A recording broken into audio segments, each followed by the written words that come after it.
Okay, so Loki Crysten, he's one of my main OCs. There's like a lot of lore. Dumbed down, it's really just evil Steven universe. So basically there are these three groups of deities born from these three crystals, pink, purple, and blue. Pink represents see no evil, they are brains, they're smarter, I don't know. They all have distinct features, they have multiple pairs of eyes, specifically fluffy hair. The purple ones, they represent speak no evil. They're seen as the brutes, they're strong, they're war hungry. They all have a very curly hair type. Their features, they have multiple mouths on their body. The blue ones are hear no evil, they are artists. I don't know what other way to put that. They're not smart, they're just really creative. Their things, they have straight hair and they usually have multiple pairs of wings. Also, a really weird feature is they all have weird ears and they all have multiple earlobes. They have to have that. All three groups, they don't have actual eyes, they have hair over that. Their main story follows the pink ones, kind of. All of these crystals that the creatures are born from, sometimes they make mistakes, creating deities with like wrong colors, multiple features from the wrong species, wrong hair type. If the colors are wrong and the hair type's wrong, usually they get executed, but if they just have multiple features, I guess they're fine with it. I don't know. The crystals have seasons or waves or whatever that they birth. I don't know. I think like years or classes or something. Each group or like wave gets a caretaker or two assigned to them. Crysten's group had like 3 defects total in it. Crysten was one of them himself. He was a see no evil, but like he had 2 sets of wings and an extra mouth on his stomach. His brother, the very heavy air quotations on that because they don't have biological family, was also the see no evil, but he had 2 extra mouths on his body. His name was Crystalis. The third one was born blue. He wasn't supposed to be blue, so they killed him. The other 2 got to live because the caretaker was like, sure, bruh, that's chill, I think. I don't know. Crystalis is only important because he was like seen as better than everything. The caretakers kind of like babied him, and he was like the special little boy. Crysten didn't like that. Crysten hated him for that. Actually, they often fought. It would be like really bad, like beat the shit out of him. The caretaker would have to like give them 2 separate rooms, which they don't have in their weird life system. I don't know. But over time, Crysten learned that he had the advantage over everybody else because he had the best features from all 3 of the groups. So that would like make his ego blow up. He would kind of start to not exactly bully people, but he made it very clear that like he was the best one, that he was gonna grow up and be the most powerful. I don't know. He wasn't very nice. He still isn't very nice. Let's put a big fat time skip right here because I haven't fully decided what I want here because I was reworking him. Crysten kills Crystalis. And he's also like kind of a cult leader. Where he's the only real divine being and all the other deities aren't good enough. As I said before, they like birth in waves, so obviously there's more defected ones and whatever. I think it was the wave after Crysten's, but there was a certain one who was a Sino, but he has multiple sets of wings as well, and he like really looks up to Crysten. Okay, it's kind of parasocial. But he's his right-hand man, and honestly is one of the only people that Crysten actually likes. It's kind of doomed Yowie, but not Yowie, but you know. Anyways, the purple ones they were the brutes again. So Crysten saw that as like a threat because if they were smart, he would kind of like get jumped by all of them. So he kind of started like executing them all. So they're not real anymore. They're extinct. The blue ones, they're alive still. Most of them, they're kind of not smart.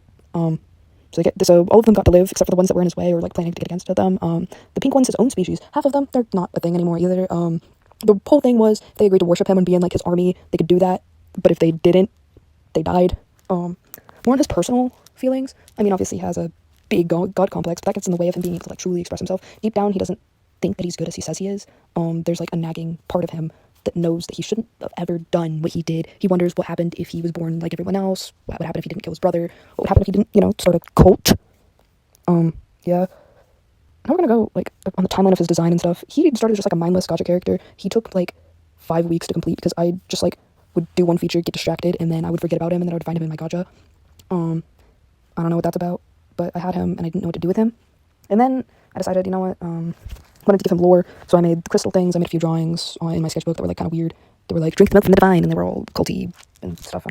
They were edgy and they were from a long time ago. Flash forward, he now has like an actual backstory and stuff, and he's who he is. So I decided to redesign him in gacha. There was a certain trend at the time. I don't remember what it was, but I wanted to try to animate it? ? So I have all of the parts for it. I just never did it or have any other trace of it other than the drawing. But it's my first digital drawing of him. Then after that, I think I went to make... I know I have this video posted, but I know I have enough audio too. And it was some like background on him and his brother. I don't know. Then I think I drew a picture, like it was like an angst drawing, and it was really edgy and stupid, and it was of him like crying and going like, oh no, I'm so sad, not like I fucking killed everyone. And then there's another version of him being like, hey, I'm so cool. I don't even know. I remember that I really wanted to get this animation done, and what I have so far isn't that bad. I just lost motivation for it. It was for a song called The Bondage song. I know the only 2 parts I got done were Close Your Eyes and Open Your Mind, where the eyes that open are the ones that are on his chest, and then Open Your Mind is, literally him opening Crystalis's mind. Wow, I'm so creative. I don't know. I drew him a few more times in my sketchbook. He got a few more redesigns. I'm not showing them here because freak that.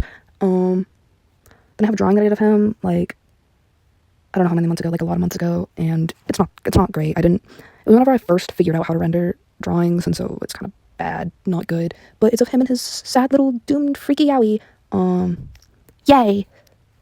Shout out to my boyfriend for helping me make some of the stuff in the story coherent. Yay. I've been wanting to rework him for a while because he's one of my favorites, and his story's kind of like falling apart because I keep thinking of new cool stuff to add to it, but then it just sounds stupid next to the whole story. His whole story's kind of stupid and edgy and cringy and ugly, and he's stupid and I hate him and he's stupid. That's okay. That's okay. We love him. Also, his name's really stupid, but I like it, so we're keeping it. Crysten, spelt Kylestein. Does that even... Okay. I'm done. We're done.